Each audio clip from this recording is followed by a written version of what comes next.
الرحمن الرحیم۔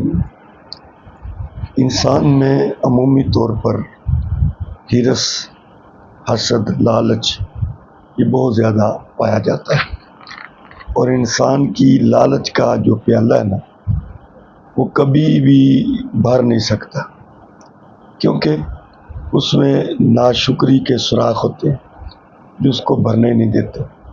ایک برتن ہو، اس میں سوراخ ہو، آپ اس میں پانی ڈالتے رہیں وہ پانی بہتا رہے گا مگر وہ برتن بھرے گا نہیں۔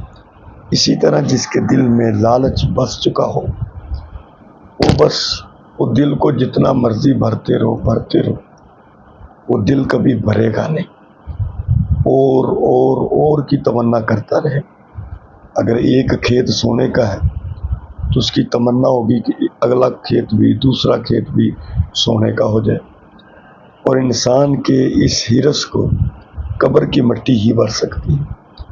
تو یہ لالچ کا جو پیالہ ہے نا، کیونکہ اس میں ناشکری ہوتی، تھوڑی چیز پر بھی بندہ شکر کرے اللہ اس میں برکت دے دیتا ہے، لیکن کیونکہ اس میں ناشکری ہوتی اور ناشکری کی وجہ سے اس کا دل للچاتا رہتا ہے، اس لیے ہمیں شریعت نے شکر کرنے کا حکم دیا۔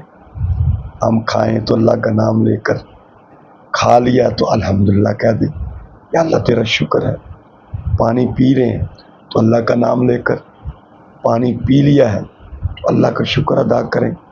تو اللہ کو شکر بہت پسند ہے، اور اللہ کو شکر والا بندہ بہت پسند ہے، ناشکری اللہ کو پسند نہیں ہے۔